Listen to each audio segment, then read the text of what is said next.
네, 지난주까지 6장까지에서는 이제 고린도 교회의 네 가지 문제에 대해서 이제 모두 보게 되었습니다.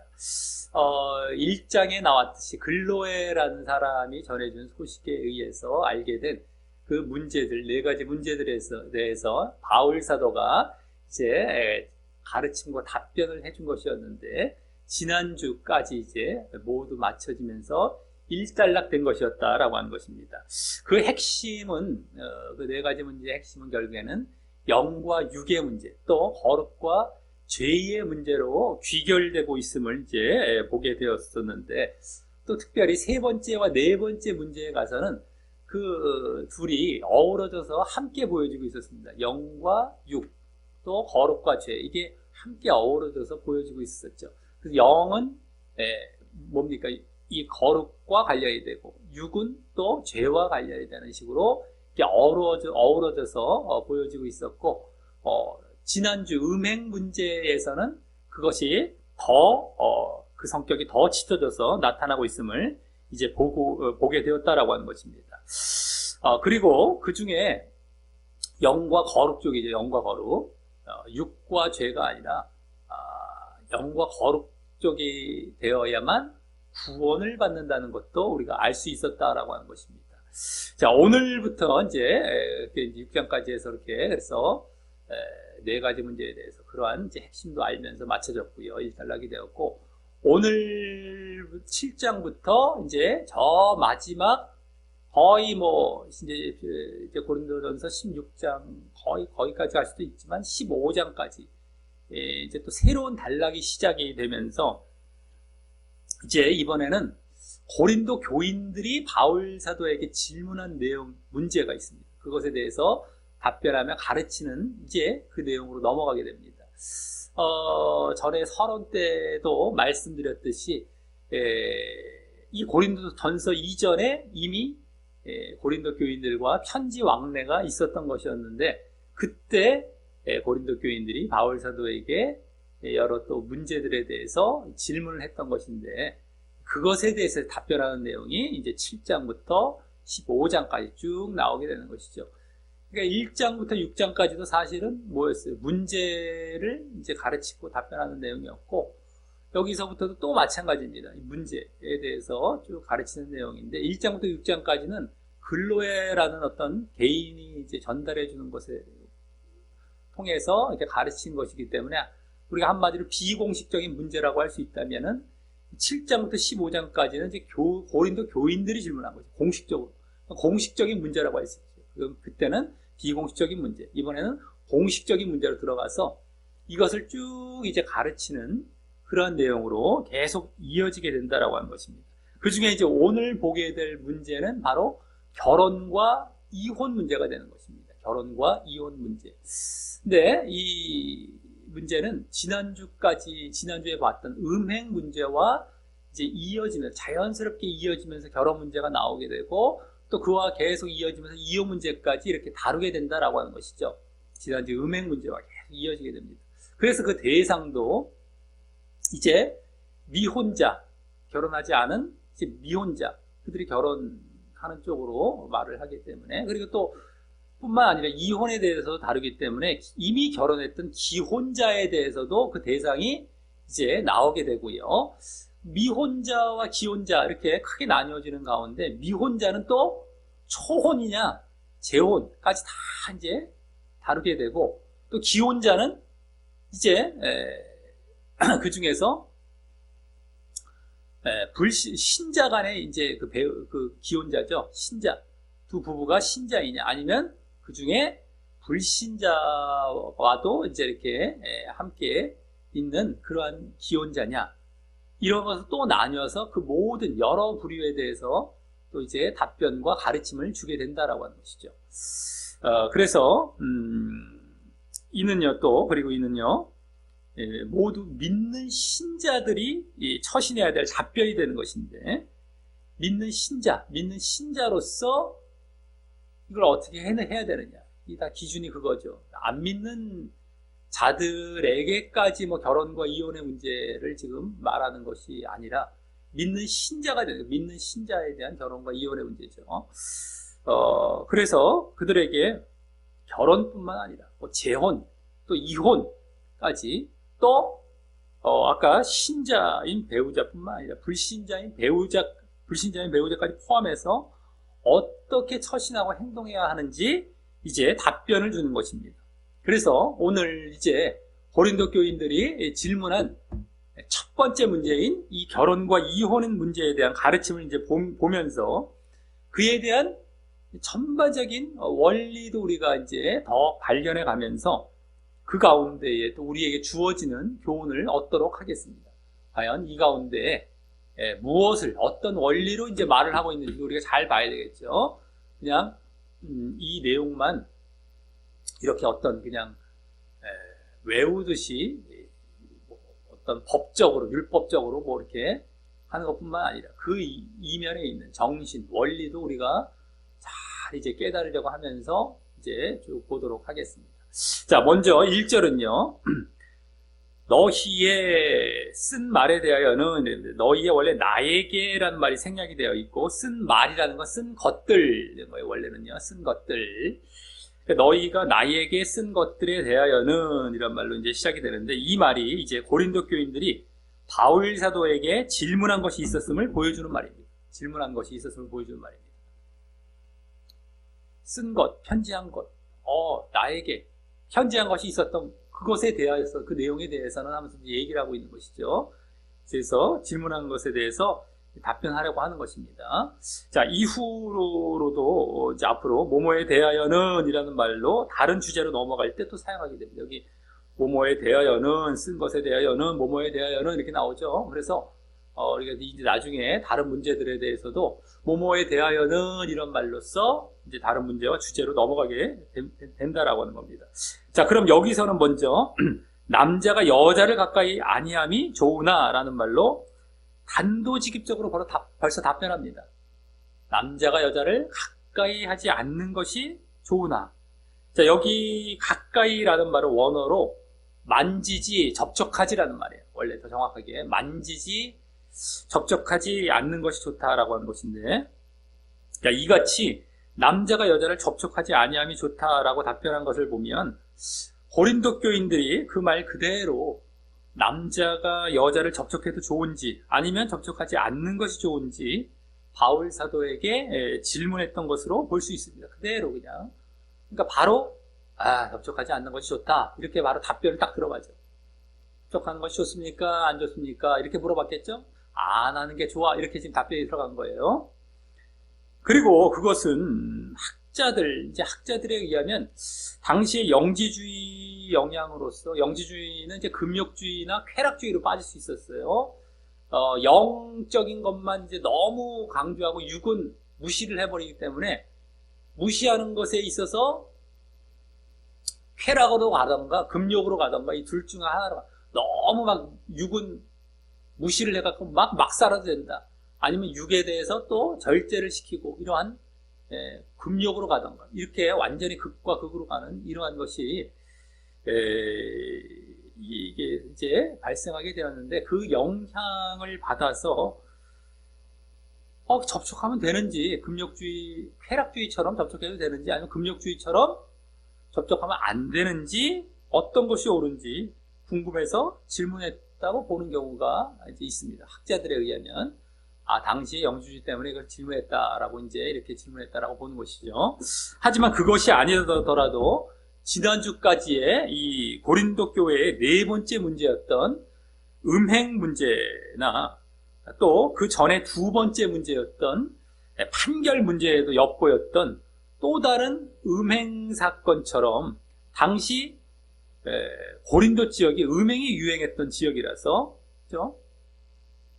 지난주 음행 문제, 또 두 번째 판결 문제 때 뭐가 나왔어요?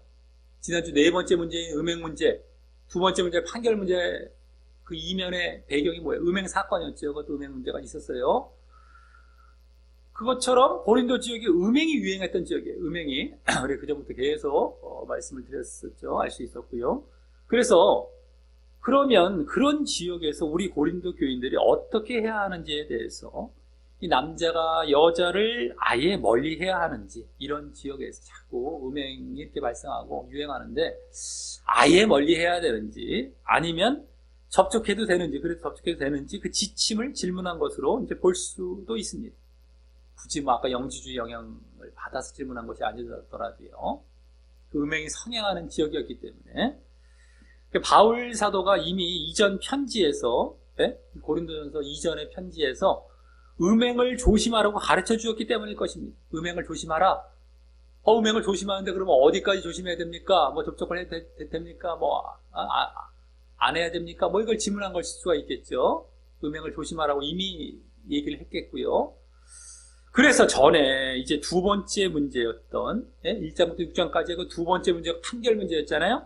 그 판결 문제가 나오는 5장에서도 그 대표적 배경이 되었던 앞서 말씀드렸던 음행사건, 음행 문제에 대해 말하다가 5장 9절에서 또 말하기를 내가 너희에게 쓴 것에 음행하는 자들을 사귀지 말라 하였거니와 이런 내용이 나와요. 5장 9절에 아예 나옵니다. 내가 너희에게 쓴 것에 쓴 편지에 이전에 고린도전서 이전에 쓴 편지에 음행하는 자들을 사귀지 말라 하였거니와 이런 내용이 나오죠. 음행하는 자들을 사귀지 말라.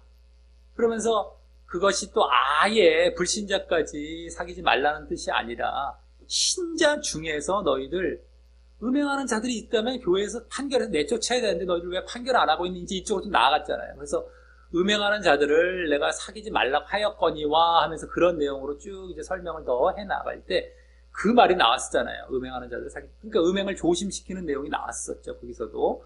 그러다 보니까 이제 또 그 고린도 교인들은 그러면 어디까지 조심해야 되겠습니까?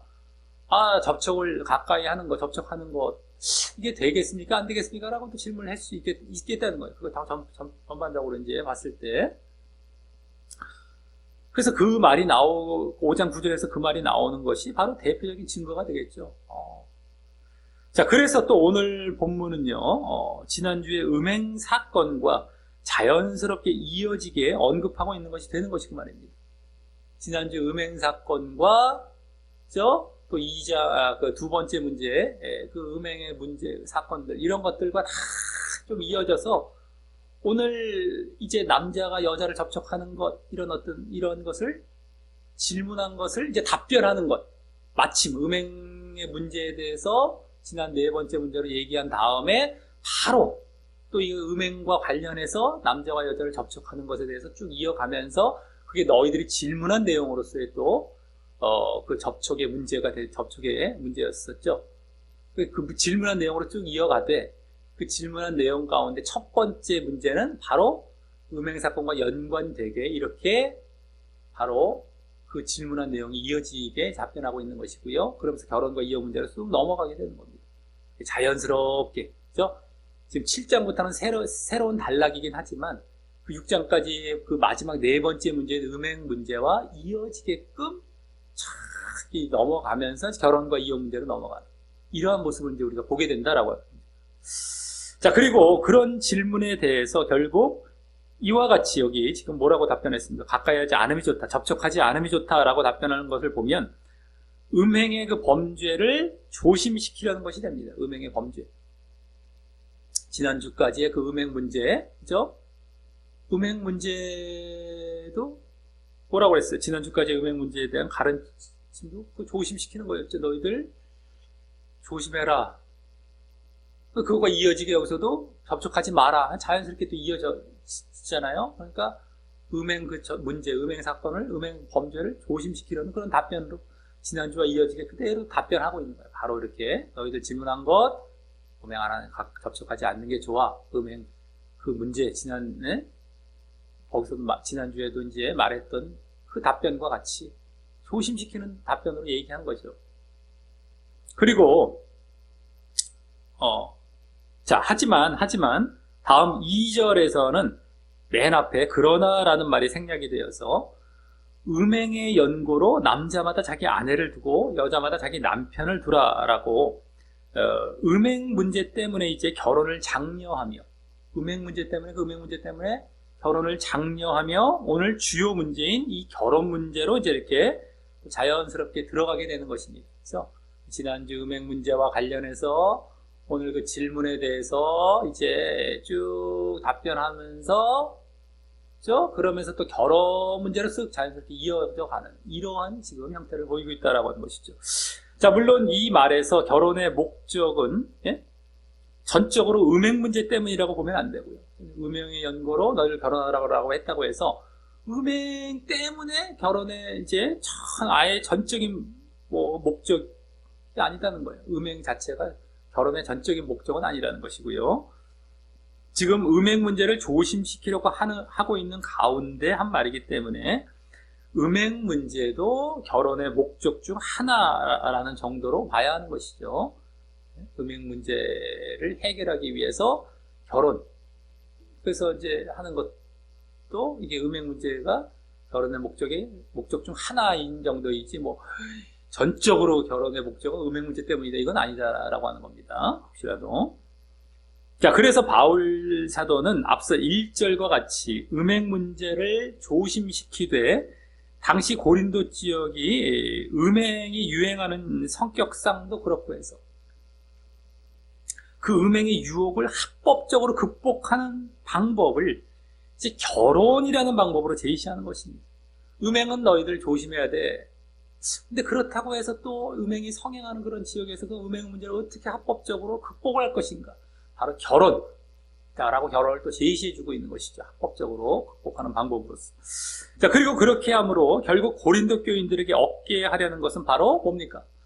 거룩이 되는 것이죠. 거룩. 너희들 음행하지 마. 그리고 또 음행을 합법적으로 극복하는 방법까지 제시해주면서 결국엔 목적은 뭐예요? 거룩이란 말이에요. 거룩. 너희들 거룩해야 되기 때문에 그런 것들을 조심시키고 방법을 알려주고 이렇게 하고 있는 것이라는 것이죠. 지난주 음행 문제에 대한 가르침도 결국 거룩을 요구한 것에 이어서 말입니다. 지난주도 결국에는 음행 문제, 네 번째 문제 음행 문제도 거룩과 죄의 문제로 이렇게 귀결이 되고 있었잖아요. 영과 육의 문제도 다 관련이 되면서. 그래서 거룩이었는데 그것과 그대로 또 이어서 이제 이렇게 거룩을 요구하고 거룩 때문에 그렇게 지금 이와 같은 지금 가르침을 주고 있는 것입니다. 지난주는 주님과의 영적인 연합으로 이 성령이 내주하시는, 주님과의 영적인 연합이에요. 그래서 성령이 내주하세요. 그래서 성령이 내주하시는 그런 거룩한 몸을 창기와 육적인 연합으로 죄된 몸으로 더럽히지 말라고 했기 때문입니다. 거룩한 몸을 주님과 연합, 믿음 안에 들어와서 이제 이렇게 주님과 연합된 거룩한 몸, 성령 내주하시는 거룩한 몸을 창기와의 육적인 연합으로 더럽히지 말라. 거룩이 그래서 지난주 이렇게 강조가 되고 있었어요. 거룩고 지난주도. 지금도 결국엔 거룩을 목적으로 이와 같이 지금 조심시키고 또 결혼의 방법을 제시하고 있는 것입니다. 지금 그래서 그와 이어서 지난주 그러한 가르침과 이어서 오늘 결혼이라는 이 답변을 주고 있는 것은 영적으로 그 거룩이 주된 목적이지 단순히 육적 결혼 자체만이 목적은 아닌 것입니다. 여기서는요, 육적 결혼보다도 영적 거룩이 더 목적인 거예요. 영적 거룩. 결혼에 대한 지침을 지금 주고는 있지만 지금 여기서의 흐름도 그렇고 더욱 목적이 되는 것은 거룩이란 말이에요. 거룩.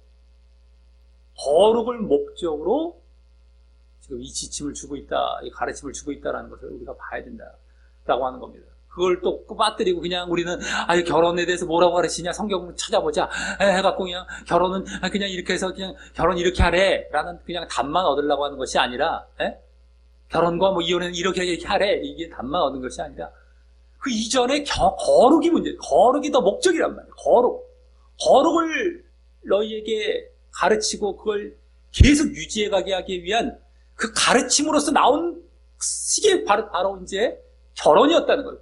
거기 덧붙여서 나온 것이 이제. 그러다 보니까 결혼의 가르침도 좀 이제 더 알게 되고 하는 것 뿐이지, 이 거룩이라는 것을 놓치고 그쪽만 바라다 보면은 핵심과 정신을 놓치게 되는 거예요.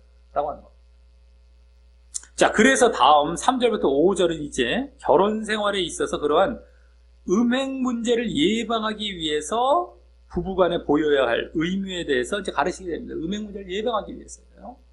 즉, 여기서의 목적도 단순히 어떤 육적인 결혼 생활의 방식을 가르치는 것 이전에 영적인 거룩이 목적인 것이다라고 하는 거예요. 영적인 거룩이 목적이지. 이것은 뭐 결혼 생활 너희들 이렇게 해라 저렇게 해라 이런 걸 뭐 알려주는 것이 아니라 그 이전에 여기서 중심은 결혼 생활에 있어서 중요한 초점은 거룩을 목적으로 결혼 생활에서 이렇게 하라라고 하는 것을 지금 말하고 있다는 거, 말하게 된다는 겁니다. 3절부터 5절까지 해서.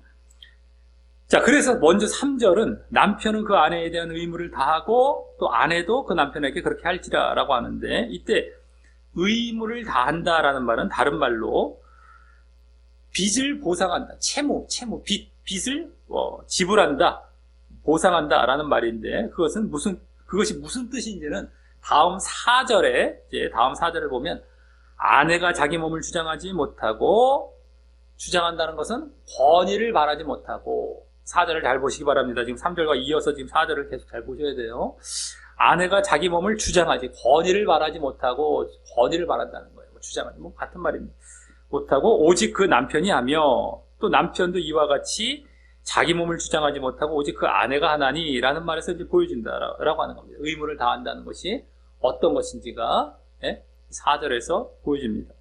자, 이 말이, 지금 4절 말이 마치 채무자가, 그 빚진 자가 채권자에게, 빚을 준 자에게, 빚진 자가 채무자가 채권자에게 권위를 바라지 못하는 것 같이 말하고 있기 때문입니다. 아까 주장하지 못한다, 의무를 다한다라고 했죠. 의무를 다한다라는 말. 이제 빚을 보상한다, 채무를 보상한다, 지불한다.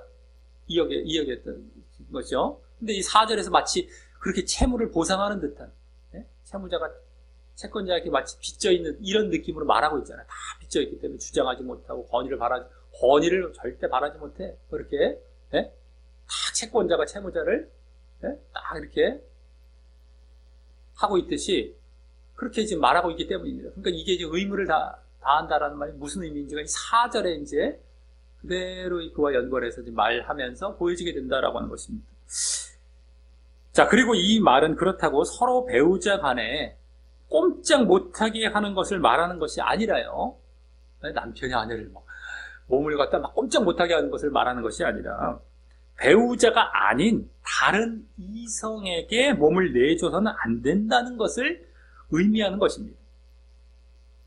배우자가 아닌 다른 이성에게 몸을 내줘서는 안 된다는 것을 의미하는 것이다라고 하는 것이죠. 이 주장한다는 것은 그런 의미다라고 합니다. 아내와 남편은 서로 간에 그 남편과 아내에게만 이 주장하도록 해야지 다른 이성에게 하면 안 된다는 거예요. 즉 결국 뭐예요? 음행의 일을 해서는 안 된다라는 것이죠. 음행의 일을 해서는 안 된다라는 그 말입니다. 그래서 다음 5절에서는 이제 그와 반대 차원에서 말을 하며 설명하는 데서 그 의미가 더 보여지는 것이다라고 하는 겁니다.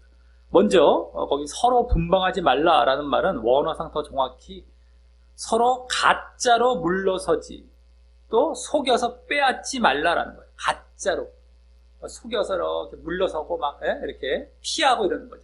배우자를 상대방에 대해서 가짜로 피하는 거예요. 그냥 분방한 우리 말로는 뭐 분방하고 방을 따로 쓰고 뭐 이런 것처럼 우리 말은 이제 이렇게 보여지게 번역이 됐지만 그런 의미는 원래 없어요. 분방이란 말은 원어상에 없고 그냥 가짜로 속여서 물러서고 피하는, 배우자를 이렇게 속이면서 피하고 이러는 거죠.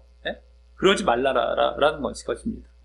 그래서 그냥 거짓으로 피하는 것, 단순히 분방하는 것이 아니라 거짓으로 피하는 것을 말하는 것입니다. 이는 앞서 3절에서 서로 의무를 다하라라는 말과 또 4절에서 서로 몸을 주장하지 못한다라는 말과 정면으로 위배되는 행동이죠. 의무를 다해야 되는데, 그리고 자기가 주장하지 못하는데 그걸 싹 피해갖고 싹 자기가 속여서 거짓으로 피하는 거예요. 다 물러서는 거예요. 분방하는 게 지금 이런 의미입니다. 그래서 아까와는 반대가 되는 거예요. 지금 4절과는 반대, 3절, 4절과 반대로 지금 피하는 걸 지금 5절에서 말하고 있습니다. 자, 그러면서 예외적으로 서로 물러설 수 있는 경우를 그 뒤에 말하는데, 그것은 거기 다만 기도할 틈을 얻기 위하여 합의상 얼마 동안은 하되 다시 합하라 라고 하는 것이 그것입니다. 여기 기도할 틈을 얻는다라는 말은 원어상 더 정확히 기도에 어떤 여가를 갖고 어떤 휴가 여가 어떤 특별한 여가를 갖고 완전히 몰두하다라는 말이었어요. 기도에 완전히 몰두하다는 말이에요. 여기 틈을 얻는다는 것은 여가를 갖는다는 말도 있고 또 완전히 몰두하다는 말도 있어요. 그러니까 뭔가 좀 내가 딱 어떤 시간을 두고 아주 거기에 몰두하는, 이게 바로 틈을 갖는다는 차원의 말인, 이 원래 원의 의미입니다. 원의 틈을 갖는다는 게 대충 틈을 갖는 게 아니라 뭘 하기 위해서 딱 시간을 두고 내가 거기 완전 몰두하기 위해서 이거. 근데 기도에 이렇게, 물론 이제 원어상은 금식도 여기 또 들어가 있기도 하지만 어쨌든 기도에 다 포함이 되니까 어쨌든 간에 그래서 그런 말로써, 그래서 거기 얼마 동안은 이란 말에 정확한 의미처럼 얼마 동안은 그렇게 할 때, 얼마 동안 말은요, 언어상 더 정확히 카이로스, 정해진 시간이에요. 딱 정해진 시간 동안만 이제 하는 것이고요. 또 그래서 거기 또 뭐라고 나옵니다. 합의상이라는 말이 나오죠. 합의상 하는 특별 기도이지 또 매일 뭐 기도 자기가 한다고 해서 그것을 핑계로 매일 물러설 수 있다는 뜻은 아닌 것입니다. 예. 매일 자기가 또 신자기 때문에 기도를 해야 되겠죠. 근데 매일 기도하니까 여기 기도할 틈을 얻기 위하여 매일 날 기도하니까 매일 난 당신을 내가 물러설 수 있어, 이런 의미가 아니라는 거예요. 여기 기도할 틈을 얻는다는 것은 아주 어떤 딱 일정 기간을 정해놓고 완전히 거기에 몰두하는 어떤 이제 문제가 있다던가 자기가 특별히 이제 하나님과의 관계를 위해서 특별히 정해놓은 기간에 특별 기도를 할 때를 말하는 것이지, 이게 매일 기도한다고 나 매일 기도하는데 나 매일 기도하는 것도 방해하지 마, 이게 이런 것이 아니라라고 하는 것이죠. 합의상 이제 이런 것이 예외일 뿐이다라고 하는 거죠. 요 때만 예외로 서로 좀 물러설 수 있고 이렇게 서로 떨어져 있을 수 있는 이러한 예외를 주고 있다라고 하는 것이죠.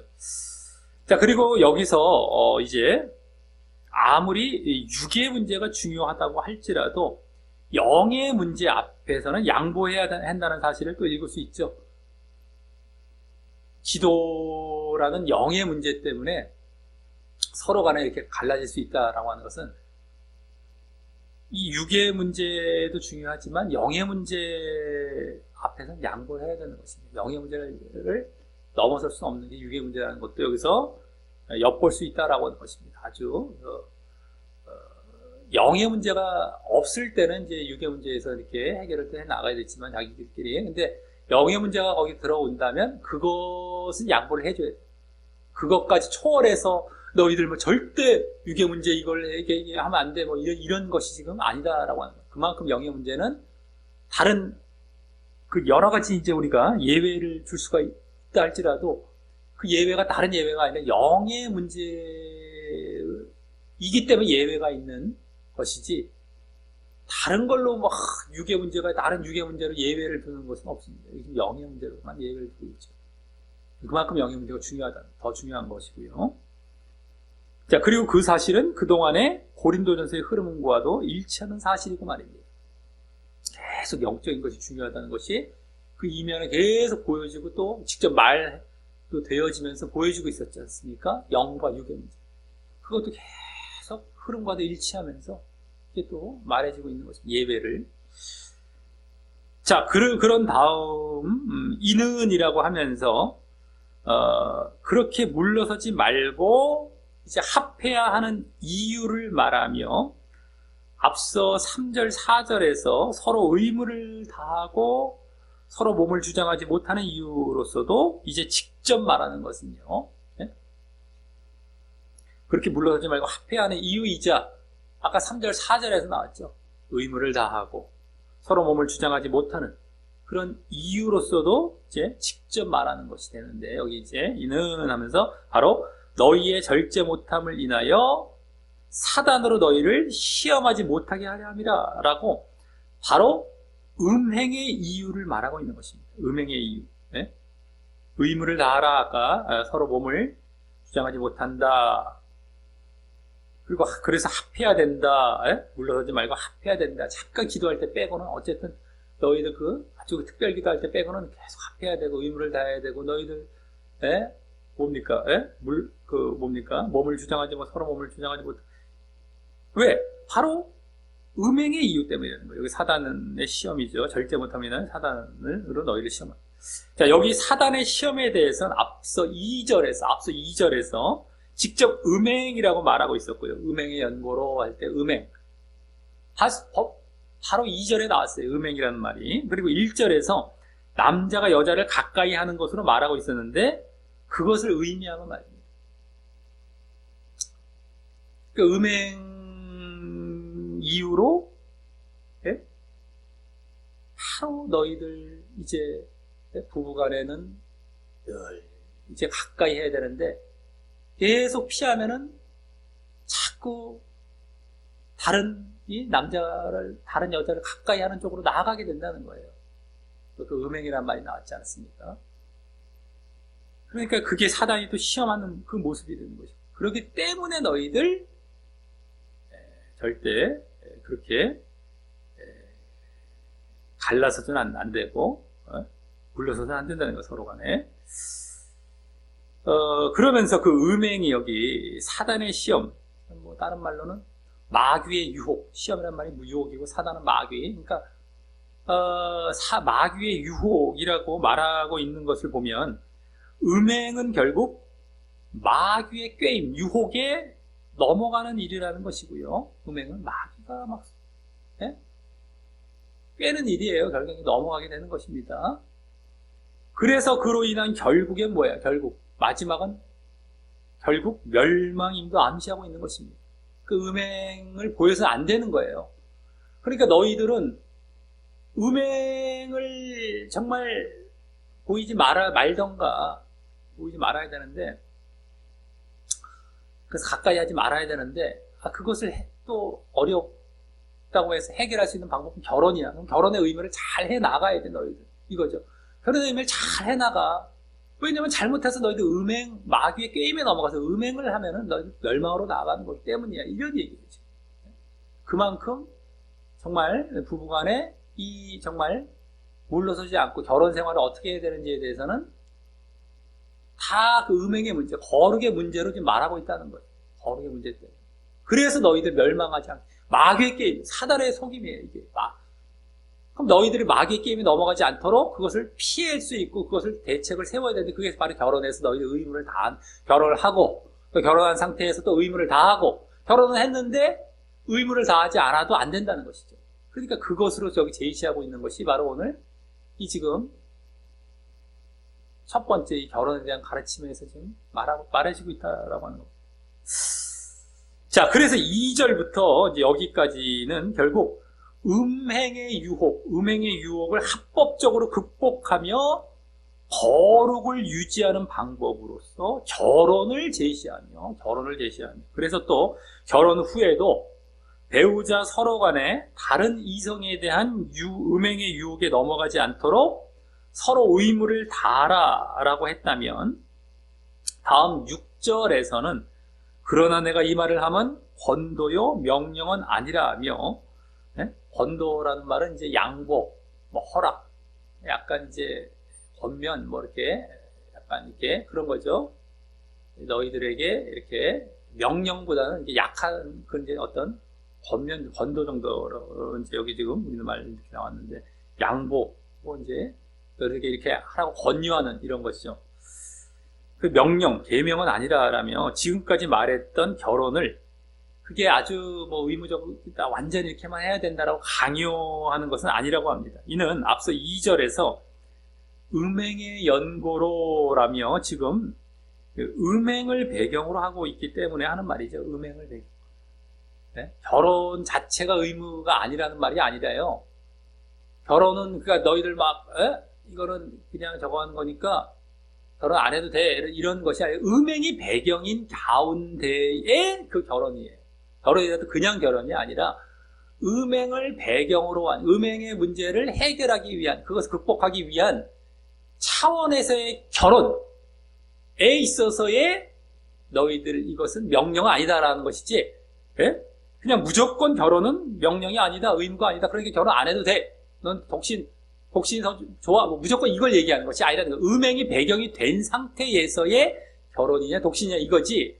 그것이 아닌 상태에서 그냥 딱 그건 제껴놓고, 에이, 그냥 너희들 결혼보다도 독신이 좋은 거야. 뭐, 이거 명령 아니야.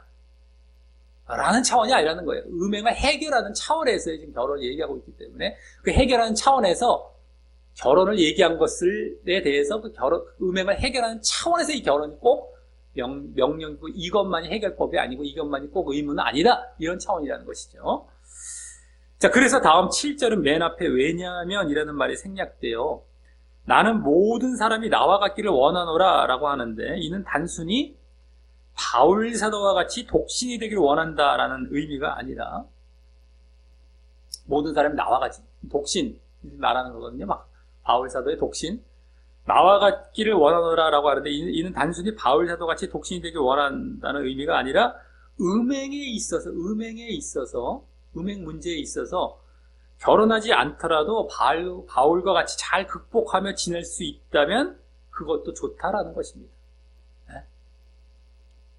음행 문제에 있어서 아니 결혼이란 방법을 통하지 않고도 잘 극복할 수 있다면 나와 같기를 원한다라는 거예요. 그런 차원에서 음행 문제를 해결하는 차원에서 독신적으로도 너희를 잘 해결할 수 있다면 그걸 좋다는 거예요. 이거 명령 결혼으로만 꼭 그렇게 하라는 것이 아니다라는 것이죠. 또 근데 이 말 또한 명령 차원 독신만이 또 해야 돼 이건 차원도 아니죠. 그 명령이 아니라 이것도 권고 차원이에요. 권유 차원. 꼭 결혼은 명령은 아니고 그렇게 할 수도 있다는 것이고 또 그거 외에도 나처럼 독신으로도 잘 음행을 극복할 수 있으면 그것도 좋아 라는 지금 말을 하고 있다라고 하는 것이죠. 그리고 그것은 이제 나중에 7장 뒷부분에 보여지듯이 주님의 사역을 위해서인 배경 때문인 것입니다. 주님의 사역 때문에 이제 또 결혼보다는 독신을 더 이렇게 선호하는 차원 이런 어떤 그런 모습이 약간 보이죠. 근데 그것은 뭐예요? 주님 말세가 다가오고 또 주님의 사역에 몰두하기 위한 차원에서 그렇다는 거예요. 주님의 사역을 몰두하기 위한 거기 집중하기 위한 차원인 것이지 그것이 아니라 무조건도 아니고 결국엔 자기 육신 때문에 육신의 일 때문에 주님의 사역이 아니라 자기의 일 때문에 나는 독신을 주장한다 이것이 아니라는 겁니다. 근데 여기서는 어쨌든 간에 독신도 하나의 방법으로 얘기하고 있던 그 이유가 결국에는 주님의 사역 때문이라는 것이 주님의 그 사역. 그래서 다음 7절 하반절은 그러나 각각 하나님께 받은 자기의 은사가 있으니 하나는 이러하고 하나는 저러하니라 라면서 각각의 은사에 따라 이 독신과 결혼 둘 모두 용납될 수 있음을 말하는 것입니다. 둘 다 용납될 수 있어요. 결혼이나 독신이나. 근데 각각의 은사에 따라. 그럼 여기 은사라는 것은 뭐가 되겠습니까? 특별히 독신의 은사로서 음행을 극복할 수 있는 은사를 주로 말하는 것이 되고요. 음행을 극복할 수 있는 은사. 하나님께서 주시는 그 은사로서 또 반대로 그것이 아닌 경우 결혼의 은사도 은사가 되어서 음행을 극복하라라는 것입니다. 결혼의 은사가 또 은사가 될 수도 있어요. 독신의 은사뿐만 아니라 결혼의 은사도 은사가 돼갖고 결혼을 해서 너희들 잘 그 결혼한 가운데에 아까 그같이 잘 살아가면서 음행을 극복한다면 그럼 너 결혼해서 이렇게 살아가던 은사고 잘 살아가는 것도 그것이 아니라 독신의 은사 혼자 살면서 잘 음행을 극복할 수 있다면 그건 하나님께서 또 주시는 은사이고 그래서 중요한 것은 뭡니까? 어떤 은사를 받던 간에 음행을 극복하고 거룩을 유지하는 것이고 그것이 여기서 이제 은사가 되는 것으로 말하면서 이제 그게 이제 중요한 거예요. 너희들 음행을 극복하고 거룩을 유지하는 것. 그것이 초점이에요. 어떤 은사를 받고 해서 하던 간에 그렇게 이제 말하면서 이 초혼 문제 여기서는 지금 아직까지 결혼을 안 해갖고 처음 결혼을 이제 해야 할 사람들 초혼 문제가 됩니다. 초혼이라고 할 수 있죠. 초혼 문제를 일단락하게 됩니다. 여기서 이제 음행 문제를 배경으로 거룩을 유지하기 위해서 이게 결혼이냐 독신이냐, 특별히 결혼도 이제 이렇게 더 걸어야 되면서 이렇게 여기 독신 또 무시되면 안 돼요. 독신도 같이 이렇게 되고 있어요. 여기 오늘은 이제 결혼이 초점이 또 뭐 이렇게 더 주가 됐다고 해서 독신에 싹 빠지도 안 되고 여기 딱 이렇게 되고 있는데 주님의 사역 때문에 이제 독신도 그냥 나의 육신의 편리와 나의 육신의 어떤 다른 어떤 목적을 위해서 난 독신 주장하고 성경에 그렇게 나왔는데 아니란 말이에요. 나 주님의 일을 하기 위해서 보다 보니까 독신이지 원래는 결혼이라는 것도 하나님께서 너희들에게 사실 하라고 이제 이렇게 주어지고 생각하고 번성하라고 했단 말이죠. 그걸 잘 알아야 돼. 독신이라고도 또 그거만 따와갖고 그냥 이게 아니라. 근데 물론 그런 가운데 어쨌든 그런 배경 가운데 독신도 여기 들어와 있다는 것이지 또 그거만 또 싹 금방 잊어버려요. 말을 금방 했는데 금방 싹 잊어버려. 딱 요거만 따와갖고 결혼 독신 여기도 뭐 똑같은 거야 뭐 이런 식으로 하면서 뭐 자기 육신적으로 또 적용하기 시작하고 이러면 곤란합니다. 아주 이런 것들을 하도 사람들의 심리를 알고 잘 망각하는 것들을 잘 알기 때문에 이렇게 반복을 하는 거예요. 강조를 하고. 자기 육신적으로 또 갖다 쓰기 바쁜 그런 심리와 아주 그런 성격들을 잘 알기 때문에 얼마나 악한지를 몰라요, 사람들이. 겸허하지 못하고 말이죠. 자, 초혼 문제에 대해서 이제 일단락 했고요. 다음 8절, 9절은 이제 결혼을 했지만 혼자 된 자들에 대한 결혼 문제에 대해서. 혼자 된 자들의 결혼은 뭐예요? 결혼을 했지만 혼자 된 자들이 결혼한다는 건 재혼이죠. 더 이제 정확하게 말하면 재혼이 되는 것인데 그것에 대해서 이 또한 음행 문제를 배경에 두고 가르침을 전합니다. 음행 문제가 또 배경이 돼요. 여기서도요. 먼저 8절은 맨 앞에 그러나라는 말이 생략이 돼요. 내가 혼인하지 아니한 자들과 및 과부들에게 이르노니 라고 하는데 이때 혼인하지 아니한 자들이란 그냥 초혼도 해보지 않은 자들 일이 아니라요. 지금 그 뒤에 과부들이란 말과 짝을 이루어서 이미 결혼을 했지만 어떤 연유로 인해서 홀로 된 남자 차원이에요. 남자 또 과부는 여자 차원이었잖아요. 과부들 그러니까 홀로 된 남자. 그러니까 우리 식으로 말하면 호레비가 돼요.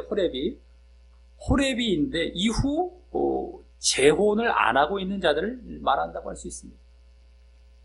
초혼에 관해서 아까 처음 결혼하는 자들에 관해서는 이미 앞부분에서 말을 했고요. 또 여기 과부들과 짝을 이루어서 이렇게 둘 같이 말하고 있는 것이 의미가 또 일치가 되기 때문입니다. 호레비와 과부들에게 이렇게 말을 하는 것이죠. 그러니까 이제 영어나 원어로 봤을 때도 결혼하지 않고 있는 자, 근데 결혼하지 않는 상태가 이미 결혼을 한번 한 상태에서 결혼을 안 하고 있는 것인지 아니면 아예 처음 결혼도 안 하고 있는 상태인지 우리가 헷갈릴 수가 있는데 여기에 지금 흐름상도 그렇고 또 약간의 이제 원어상 의미도 그렇고 결혼을 했던 호레비가 되는 것이다 라고 하는 겁니다.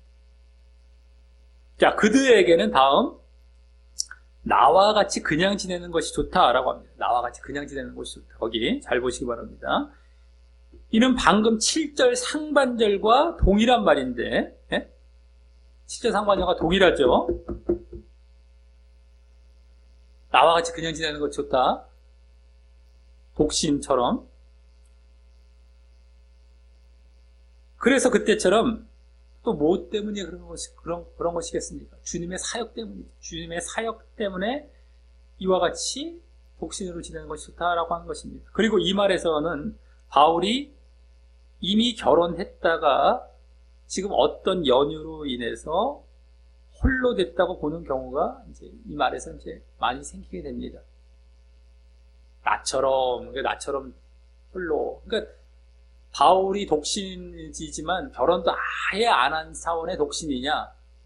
아니면 지금 호레비와 과부들에게도 나처럼이라고 했어요. 독신이라고. 그러면 이들도 나처럼이라는 건 바울도 결혼했지만 혼자 된 것처럼 이들도 자기에게 적용이 되는 것이잖아요. 그러니까 바울도 결혼했다가 지금 홀로 된 상태.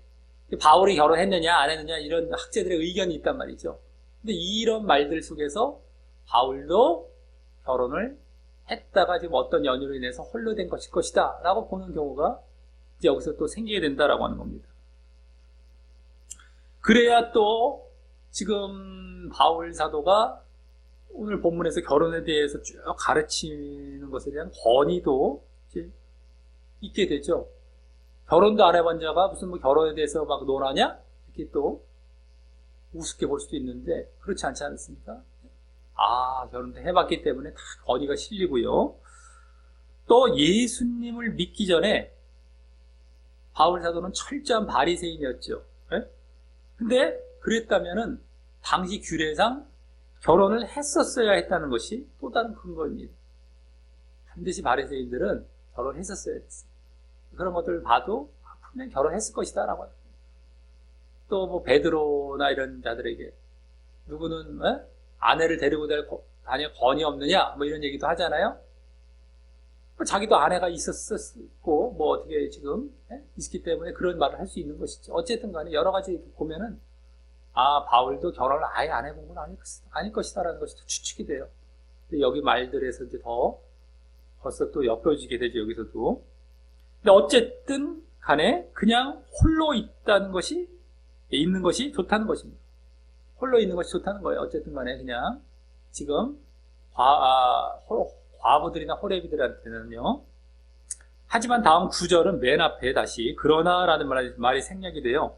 만일 절제할 수 없거든 혼인하라면서 다음 왜냐하면 이란 말이 생략이 돼요. 정욕이 불같이 탄 것보다 혼인하는 것이 낫기 때문이다 라고 합니다. 이는 다시 앞서 우리가 봤던 초혼 때처럼 음행 문제를 합법적으로 극복하기 위한 그런 대책으로서 이 결혼을 권유하는 것이고요. 그래서 또 결국 아까처럼 뭐예요? 거룩을 유지하기 위한 목적이 그 이면에 있는 것입니다. 아까처럼 똑같아요.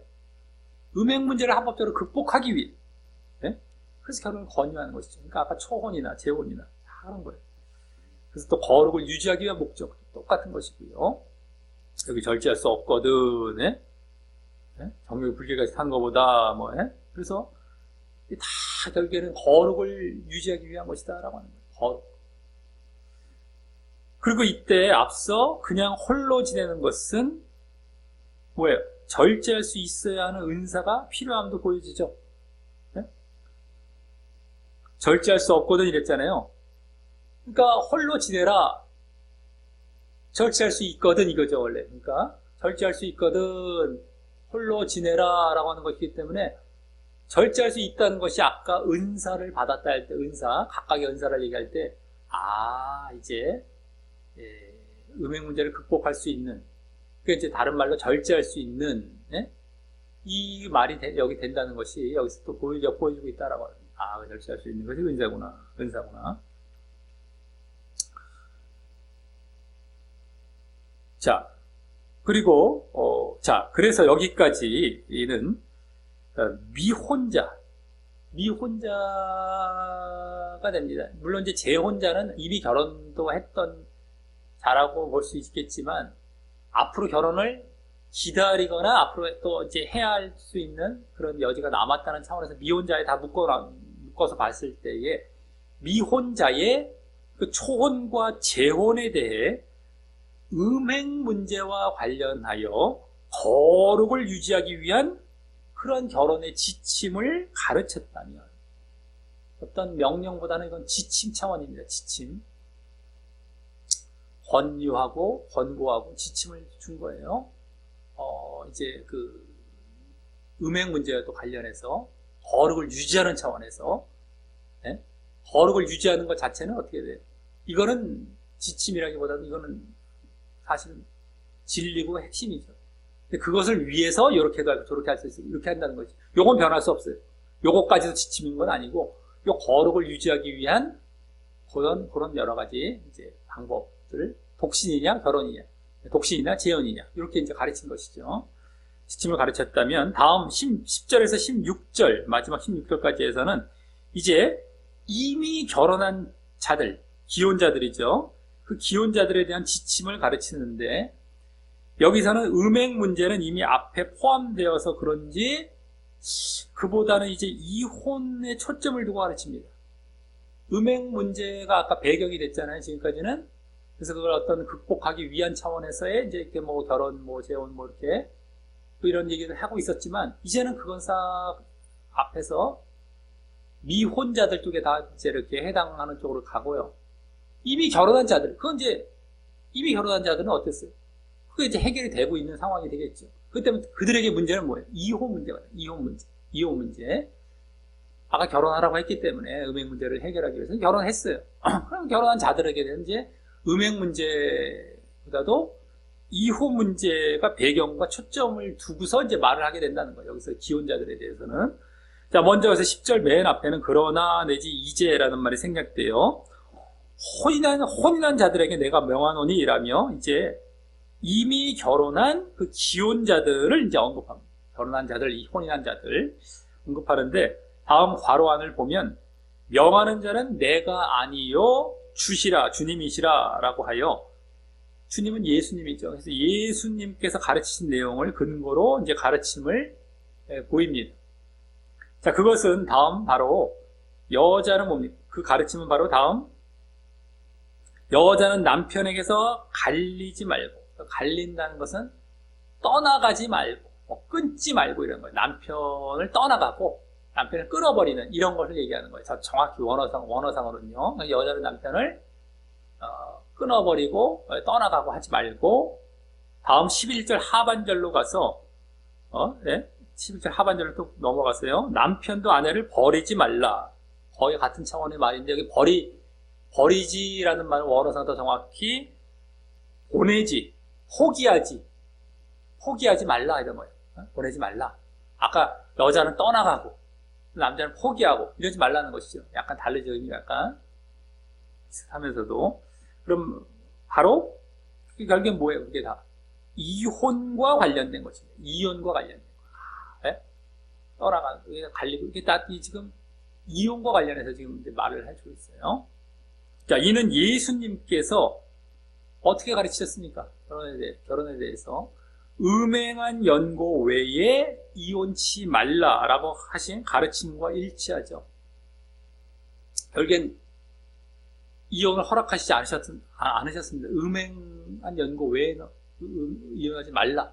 그것과 이제 일치하는 가르침이에요.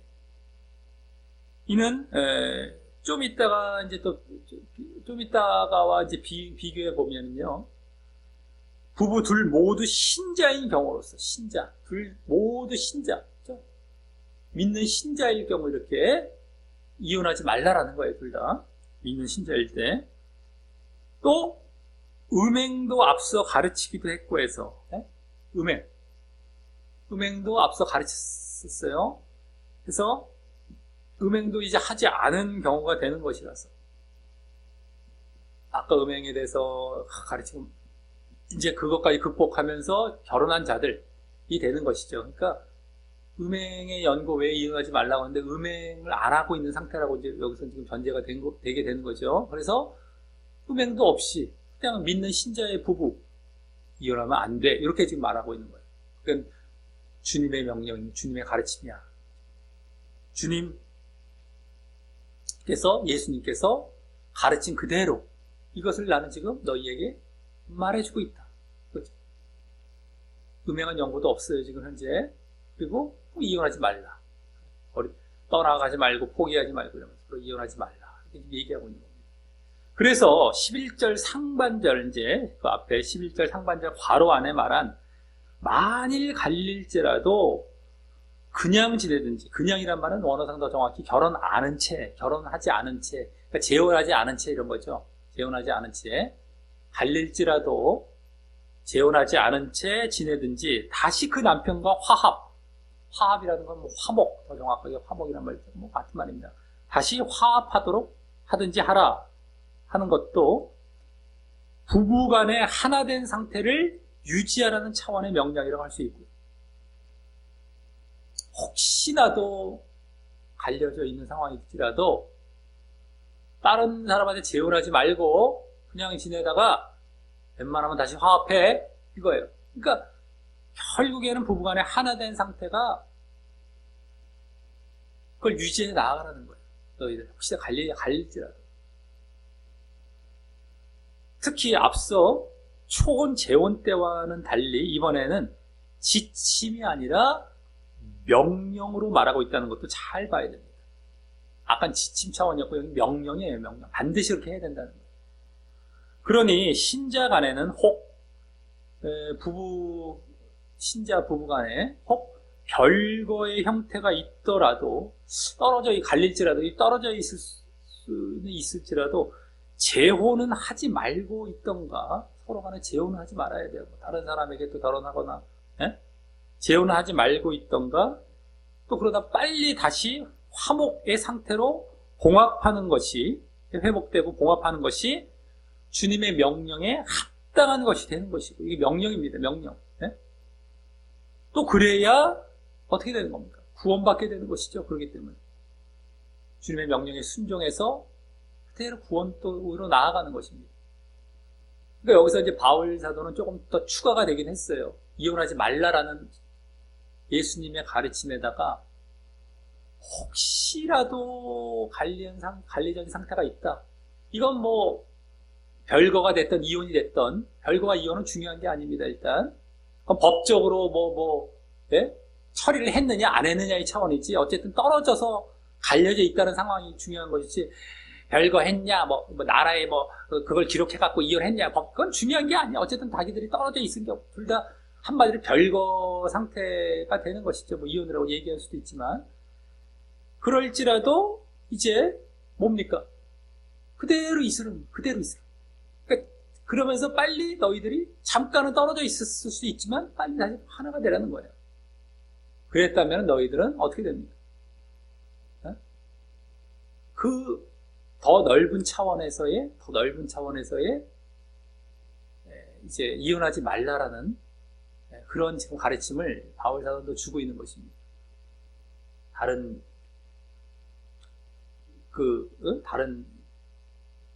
사람과 재혼하지 말고 웬만하면 다시 봉합하고, 이런 차원에서 이혼하지 말라는 것을 조금 범주를 넓혀서 얘기를 해주고 있다라고 하는 것이죠. 다음 12절에서는 또 분위기가 또 바뀌어서 그 남은 사람들에게 내가 말하노니 라고 하면서 이번에는 신자간 부부가 아니라, 아까 10절 11절은 신자간 부부였어요. 이번에는 불신자가 포함된 부부에 대해 이제 마지막 저 16절까지 해서 이제 말하게 되는데, 그래서 다음 괄호 안에 이는 주의 명령이 아니라 라고 합니다. 주의 명령이 아니라. 자, 이 말은요, 주님의 명령이 아니니 참고적 명령이라는 것이 아니라요, 주님의 명령이 아니니까 해도 되고 안 해도 돼, 참고적으로만 대충 이것도 권고하듯이 권유하듯이 이런 명령이라는 것이 아니라, 예수님이 직접 가르쳐 주신 명령은 아닌 것에 대해서, 예수님이 아까 아주 단순한 것만 가르치셨잖아요. 음행의 연고 외에 이혼하지 말라, 이 정도만 가르치셨어요. 근데 그걸 조금 더 확장해서도 이제 아까 가르쳤던 데다가 요건 완전히 또 다른 차원이, 약간 신자간 부부 차원에서만 예수님께서 가르쳐 주셨는데, 요거는 불신자 배우가 있는 경우까지, 요건 주님께서 가르쳐 주신 적이 없었거든요. 예수님이 우리 복음서에 봐도 이게 없단 말이에요. 그렇기 때문에 예수님이 가르쳐 주신 명령은 아닌 것에 대해서 자신이 보충한다는 차원의 말인 겁니다. 근데 이것도 보충하지만 하나님께서 주신 명령이죠. 그러니까 예수님이 직접 가르치시는 것은 아닐 뿐이지, 다 결국엔 더 하나님이 주신, 또 주님이 원하시는, 주님께서 주신 그 명령인 것은 마찬가지예요. 근데 예수님이 직접 가르쳐 주신 그 가르침은 아니었다, 그 명령은 아니었다 라는 차원인 거예요. 그래서 아까 괄호 안에 주님의 명령이다, 이건 명령이 아니다, 요거 내가 더 가르친다라는 차원이죠. 이거를 더 플러스 해갖고 더 가르친다. 아까는 우리 다 알지? 이런 차원의 괄호 안에 말이죠. 주님께서 가르쳐 주는 거잖아. 근데 그거 다시 한 번 더 반복하되 이렇게 확장해서 말한다, 이런 차원이었고, 이거는 주님께서 가르쳐 주는 거 아니지? 아니다. 내가 근데 더 제대로 이걸 가르친, 이런 차원이지. 이것은 우스운 것이고 아까만 말을 들어야 되고, 이거 할 필요도 없었던 거예요.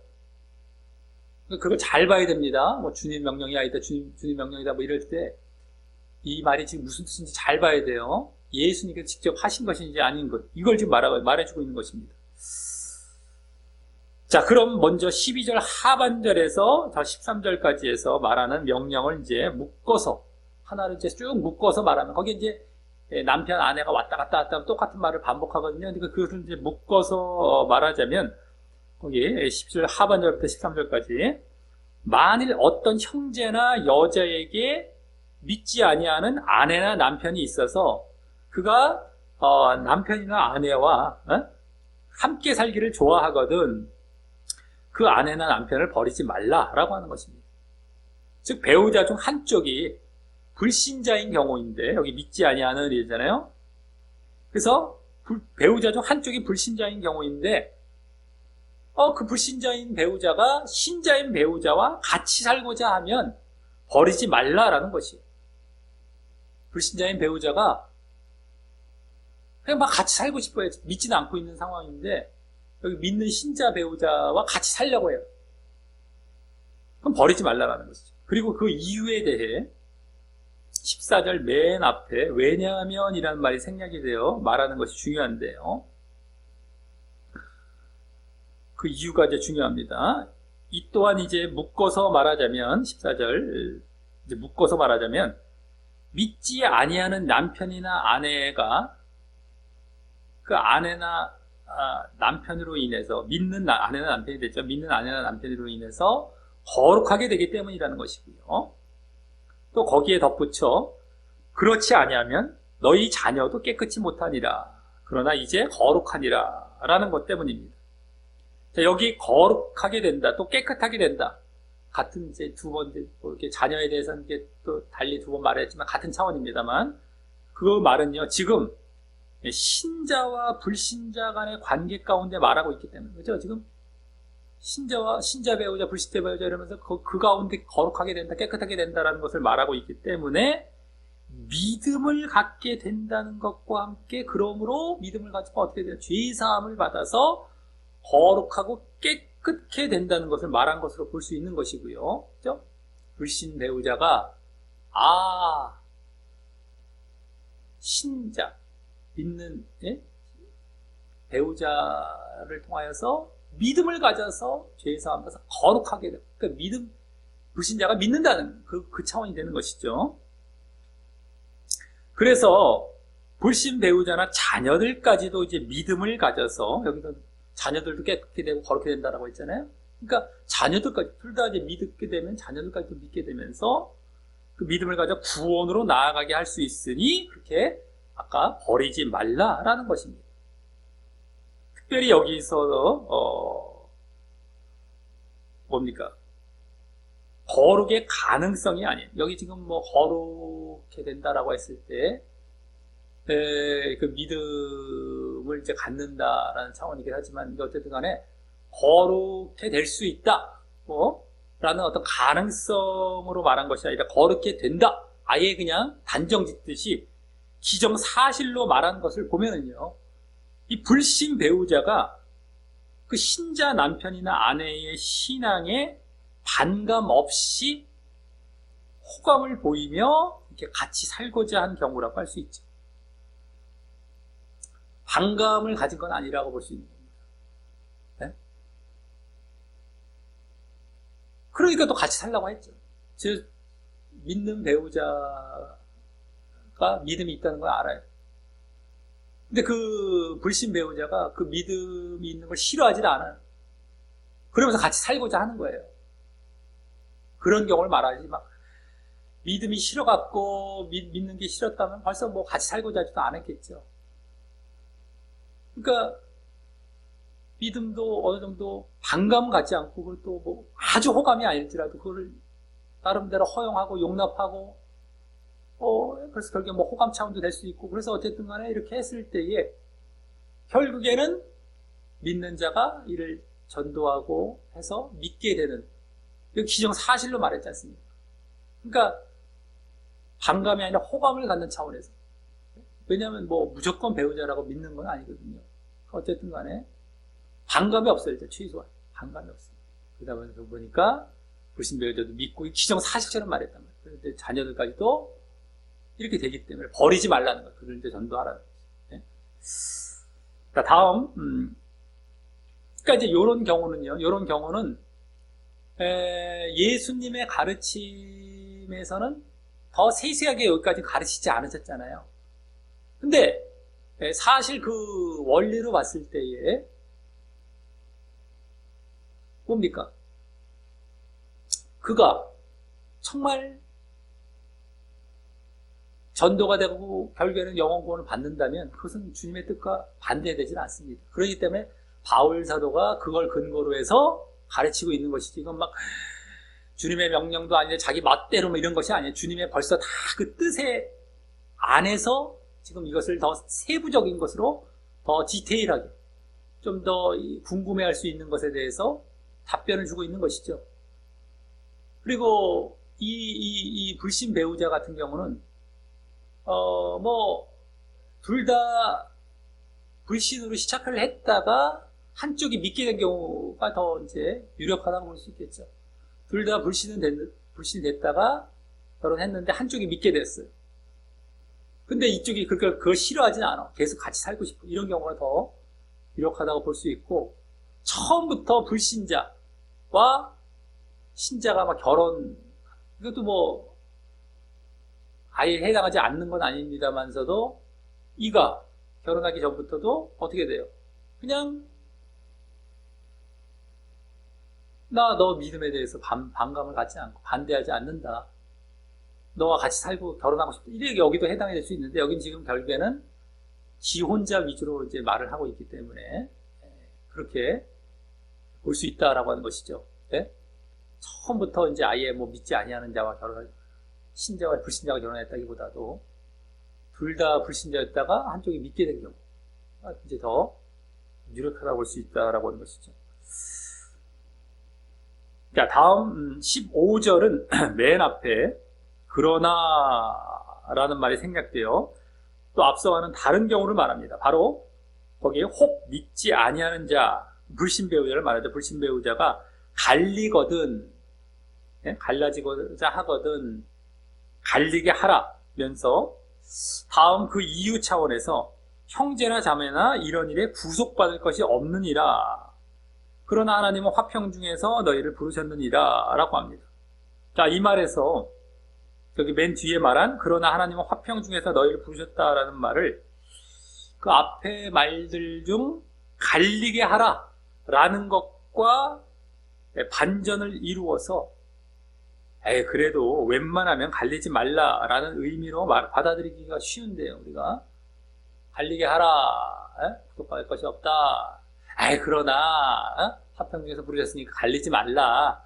그래도 웬만하면 갈리지 말라라는 의미로 받아들이기 쉬운데, 그렇다면 앞서의 경우, 이 앞의 경우와 별반 다르지 않아서 그렇게 믿지 않는 배우자에 대해 뭐 따로 말할 필요가 없는 것이 되고요. 또 이랬다 저랬다 하는 경우가 또 되는 것입니다. 여기서는 또 갈리지 마라, 웬만하면 또 여기 갈려라 했다가 또 갈리지 마라 했다가 왔다 갔다 하기도 하고,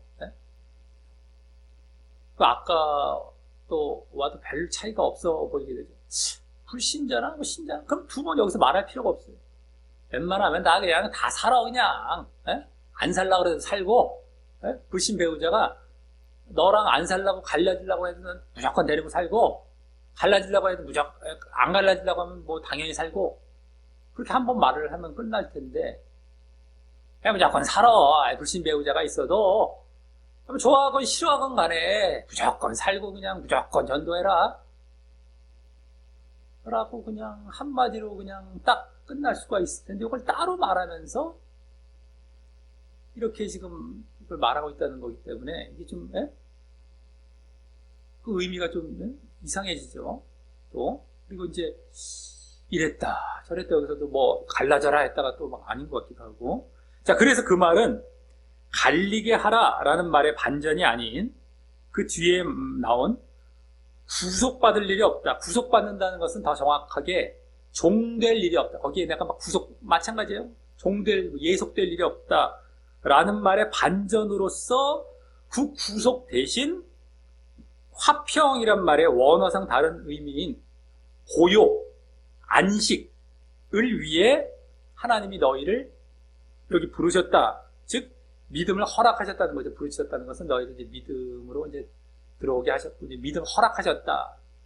예? 라는 것입니다.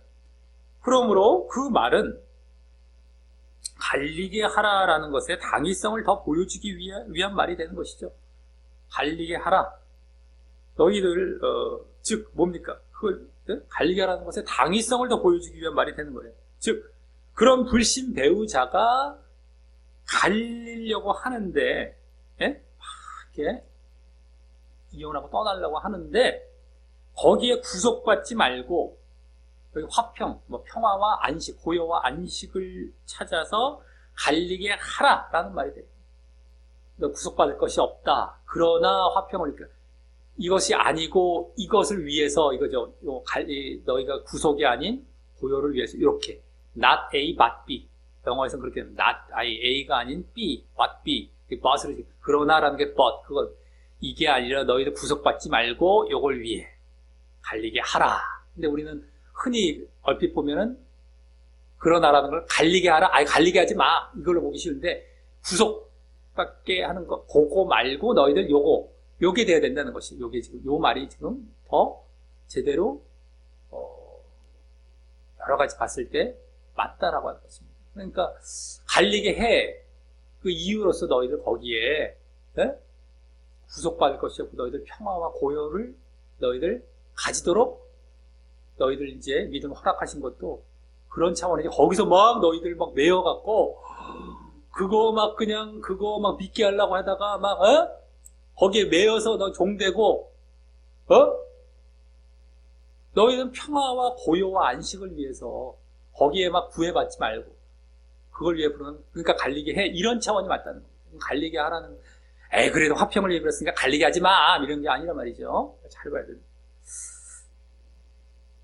그리고 이를 볼 때 이번에는 불신 배우자가 앞서와는 달리, 또 바로 앞서와는 달리 그 신자 배우자에 대해서 배우자의 신앙에 대해서 반감과 불만이 있어서 갈리고자 하는 경우가 되는 것입니다. 아까는 그냥 반감이 없고 호감이었는데 여기는 그 이유 중에 가장 큰 이유는 뭐예요? 갈리고자 하는 가장 큰 이유는 바로 믿음, 신앙. 믿는 배우자의 신앙 때문에 막 그걸 내가 못 받아들이겠다고. 왜냐면 지금 중심이 다 믿고 안 믿고의 중심이기 때문에 결국에 갈리고자 하는 것도 그것 때문이라고 볼 수 있어요. 그거 반대하는 거. 그러면은 안 믿겠다고 하고 그거 반감 갖고 막 그거 불만 있는데 그거 내버려 둬 이거예요. 성경을 보면 우리는 그런 경우가 더 대세입니다. 안 믿겠다는 건 막 바지가랑이까지 잡으면서 믿게 하지 않고 먼지를 떨어버리라고 그러잖아요. 예?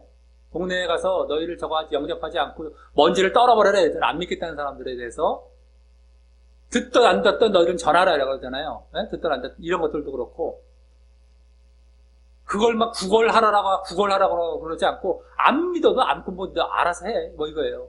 예? 구걸하는 게 아니라 우리가 이제 구걸하는 차원은 가만히 보면은 교회 교인 수를 채우기 위한 그래서 교회의 어떤 육신적인 어떤 성장을 위한 차원이 더 클 수가 있어요. 구걸 애걸하는 것이. 그거보다도 정말 물론 그렇다고 해서 단번에 한 번에 쓱 해갖고 딱 끌어버리다 이건 아니겠죠. 여기서도 마찬가지예요. 신앙을 위해서 몇 번 서로 간에 실갱이가 있고 막 있었겠죠. 그러다가 결국에 끝까지 고집할 때를 얘기하는 것이죠. 네? 그걸 갖고 어떻게 끝까지 저거 하라는 것이 아니에요. 우리가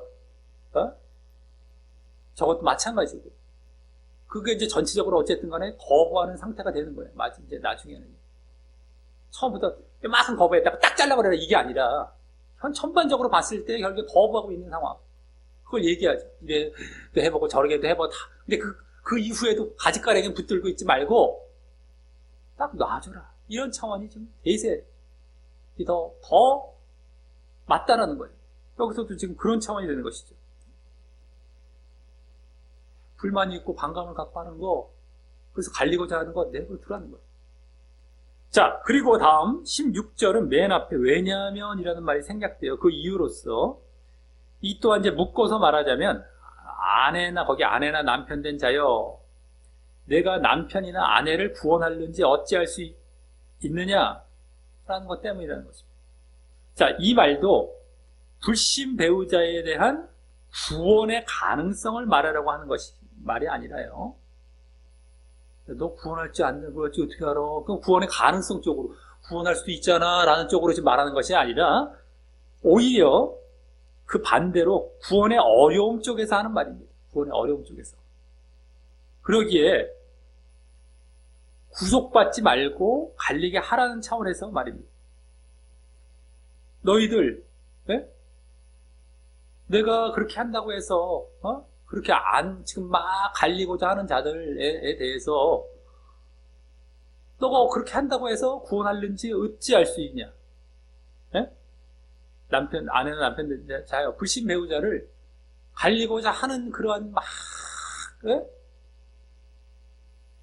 구원하려는지 안 하려는지 너희들 어떻게 알아? 오히려 어렵다는 거예요. 구원이 어렵다. 구원의 가능성이 아니라 그렇게 반대하고 갈리고자 하는 자에 대해서 너희들 구원도 어려운데 왜 계속 그걸 하려고 하느냐? 이런 차원이죠. 그래서 갈리게 하라라는 차원, 구속받지 말고 갈리게 하라는 차원에서 말을 하는 거예요.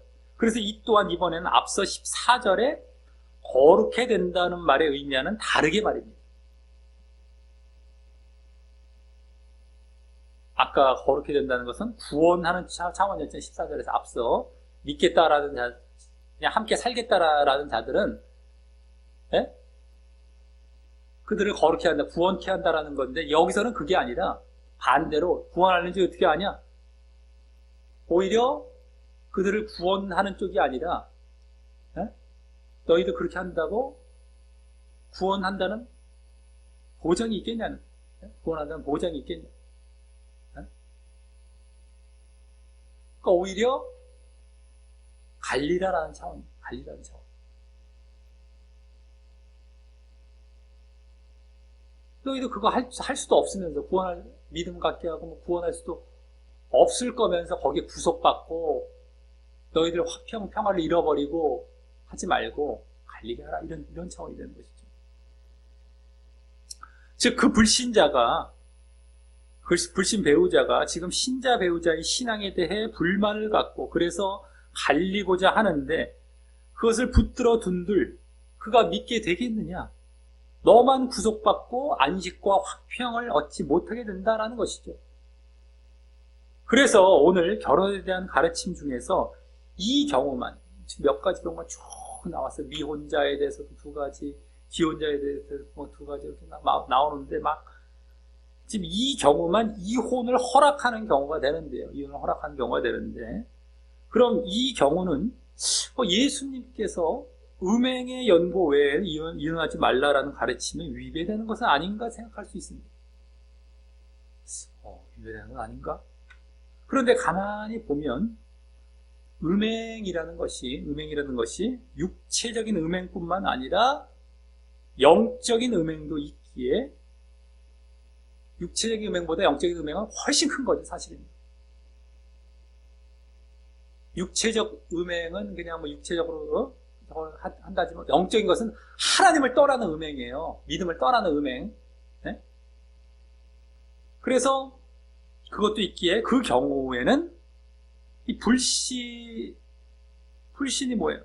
불신이 바로 영적인 음행이죠. 불신 배우자. 네? 안 믿겠다는 거예요. 음행을 하고 있는 거예요. 영적인 음행을 하고 있는 거예요. 그래서 일치하는 겁니다. 예수님의 가르침과 결국에는 그것도 동떨어진 것이 아니에요. 사실은 영적으로 자기가 음행을 하고 안 믿겠다는 것을, 그래서 갈리겠다는 것을, 그것을 갈릴 수 있는 그 예수님의 가르침과 일치하는 거예요.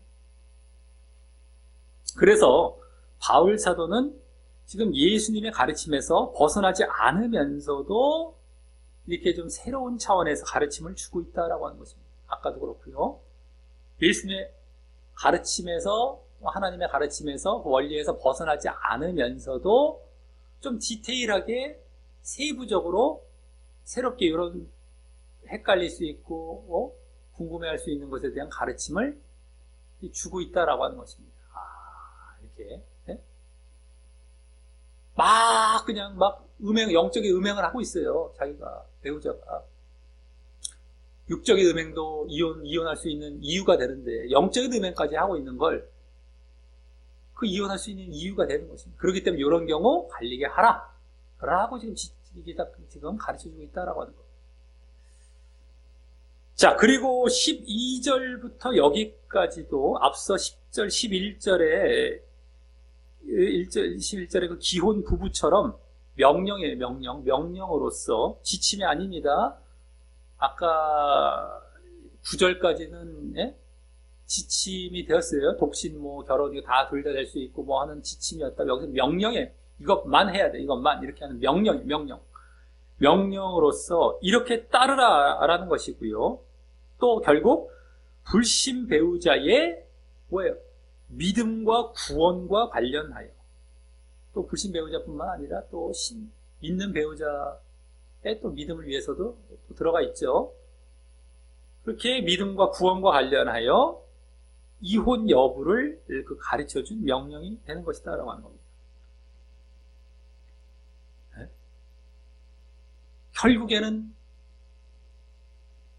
불신 배우자가 구원을 받게 되느냐? 두 번째는 어땠어요? 너의 믿음 차원에서 그걸 보존하기 위한 차원이 되죠. 이런 그 믿음과 구원 차원에서 결국에는 이렇게 명령을 하고 있다라고 하는 것입니다. 자, 이로써 오늘 고린도 교인들이 질문한 첫 번째 문제로 결혼과 이혼 문제에 대한 가르침을 보았습니다. 크게 미혼자와 기혼자로 나누어 가르쳤고요. 또 그중에 미혼자는 초혼과 재혼으로, 또 기혼자는 신자간과 불신자간으로 의 경우로 나누어 가르쳤습니다.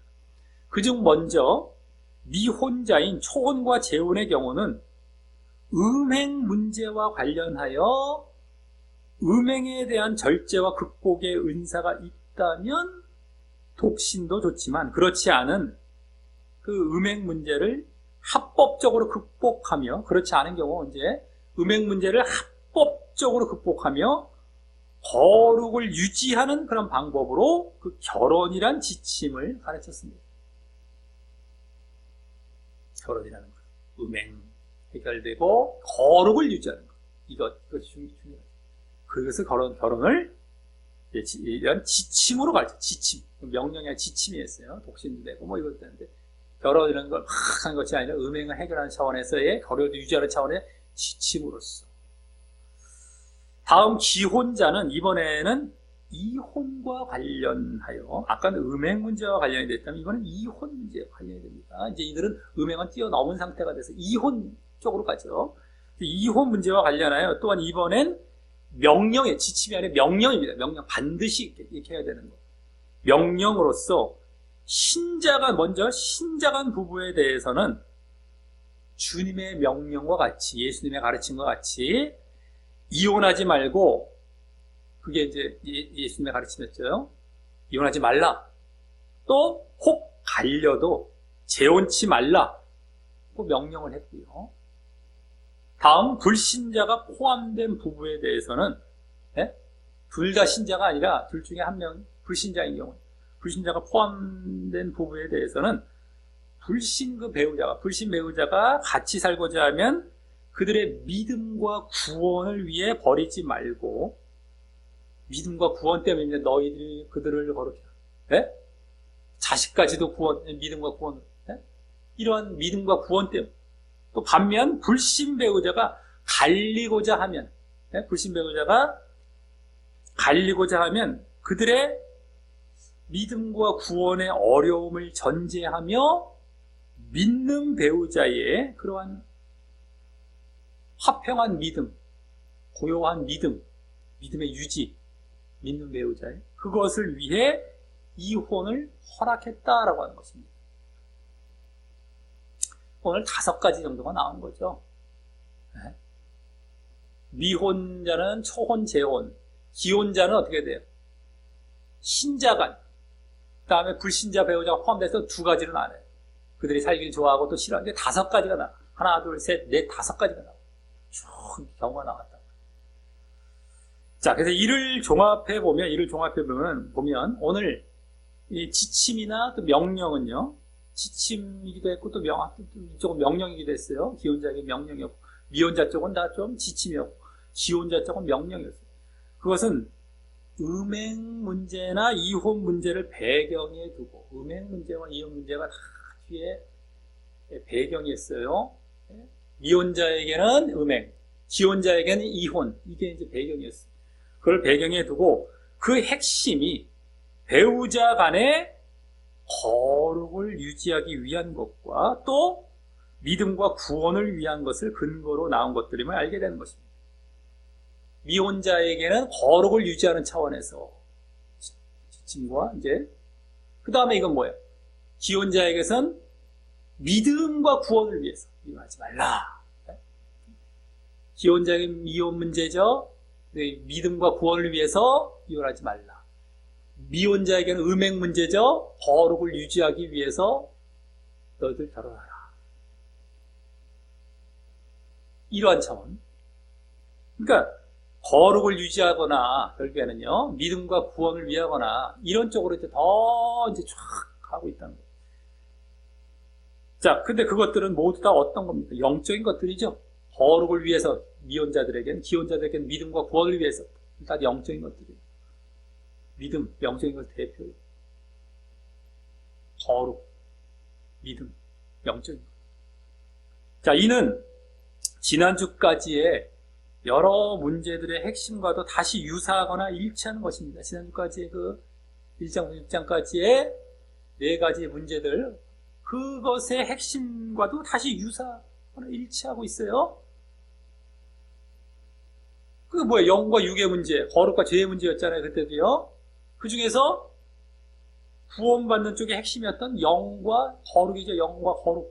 영과 거룩과 관련이 되는 것이죠, 결국에는 오늘. 둘 다 거룩 아니면 영적인 것 위해서 지금 너희들 결혼, 이혼 이걸 가르치고 있었던 거예요.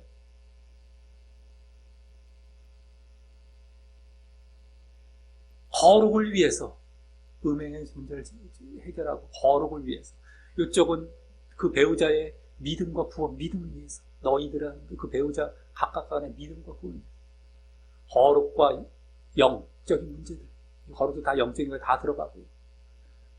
지난주까지 영과 육, 거룩과 죄 중에서 영과 거룩이 구원받는 쪽이었잖아요. 이쪽 육과 죄 쪽은 멸망입니다. 구원받는 쪽 지난주까지 우리 핵심 결론에 그 구원받는 쪽과 관련해서 오늘 결론과 핵심이 또 딱 비결로 나타나고 있다는 거예요. 그러니 오늘 가르침은 지난주까지의 그 핵심을요, 그런 핵심을 이제 적용하며 가르친 것이 되는 것입니다. 그 영과 거룩에 대한 그 핵심들, 우리 구원받는 쪽으로 남겨진 그 핵심들을 오늘 적용한 거예요. 결혼 문제, 음행 문제, 결혼 문제, 이혼 문제, 이쪽에다 다 적용해서 가르친 것이 오늘 가르침이 되는 것이다라고 합니다. 지난주까지의 핵심 중에 구원받는 쪽을 이쪽에 적용해서 가르친 것이 오늘 결혼과 이혼 문제가 되는 거예요. 그래서 오늘도 결국 구원과도 관련이 되고 있는 것이고요. 아까도 사실 구원에 대한 얘기들도 다 나왔고요. 마귀의 유혹의 멸망입니다. 이런 것도 다 보여지고 다 중간중간 구원과도 다 관련이 되고요. 구원이란 말 직접 나오기도 했고. 자, 이를 볼 때 우리의 삶의 지침과 원리는 바로 그 영적이며 거룩한 것에 지배당해야 함을 알 수 있고요. 그게 핵심 원리예요. 영적이어야 돼. 영과 거룩입니다. 그것에 지배당해야 함을 알 수 있고요. 오늘은 그중 결혼과 이혼 문제에 적용이 된 것을 본 것입니다.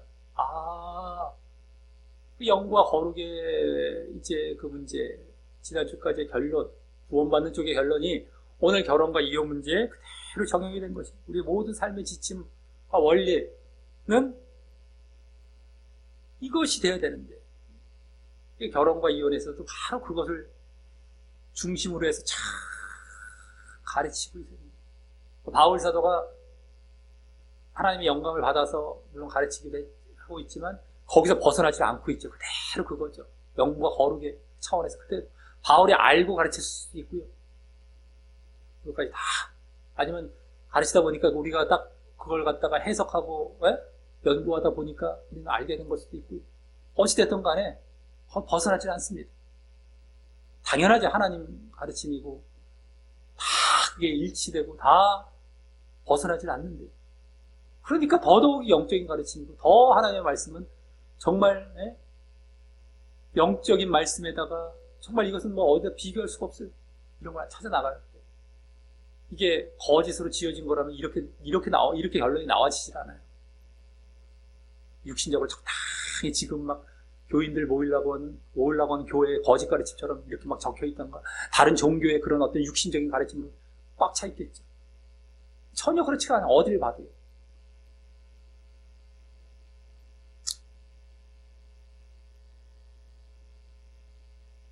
자, 그러니 그 결혼과 이혼 문제에 대한 답을 얻기 위해 그것이 과연 우리가 그거 막 결혼 이혼 막 궁금하지 않습니까? 이것은 이럴 때는 어떻고 이럴 때는 어떻습니까? 할 때 그 답을 얻기 위해 그것이 과연 거룩을 위하며 또 믿음과 같은 영적인 것을 위한 것인지 보며 판단한다면 우리도 쉽게 알 수 있게 될 수도 있다라고 하는 겁니다.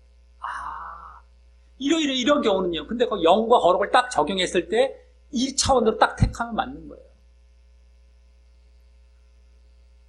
오늘 그게 다 나온 것입니다. 그래서 우리 모두 영적인 것, 또 거룩, 영과 거룩이라는 핵심을 늘 염두에 두고 이제 오늘은 우리에게 이제 주어진 가르침 주제가 어쨌든 결혼과 이혼 쪽이죠. 그 결혼과 이혼 문제에 대한 답 오늘 또 쭉 말씀드리고 있었습니다. 거기에 다 바탕을 두고 아주 다 그 핵심을 근거로 해서 다 이제 말씀드리고 있던 가르침들 그 답들을 참 우리 마음에 새기고 또 앞으로 또 궁금한 거 있으면 또 그렇게 자기가 판단해서 알아가며 그리고 그것을 또 실천하며 그래서 결국에는 이것도 다 뭐예요? 이렇게 살았을 때의 믿음의 삶이 되고 구원으로 나아가는 차원이 되는 겁니다. 우리가 뭐 이런 것들이 무슨 뭐 구원은 따라고 이건 따로가 아니야. 다 이것이 믿음이 이런 삶을 사는 게 다 믿음이고 이것이 다 행함과 순종이고 그래서 구원과도 다 연결이 되어 있는 우리의 삶이 다 믿음의 삶이 되는 것이지. 믿음 따로 엉꿀꺽 여기서 막 우리 구원받아 아니야. 다 그것이 삶 속에 다 녹아 있는 것이 믿음이에요.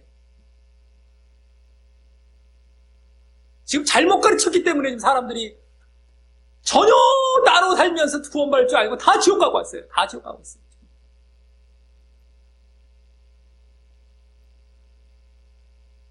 그걸 잘 실천하며 결국 구원으로 그래서 이렇게 나아가게 되시기를 예수님의 이름으로 간절히 축원합니다.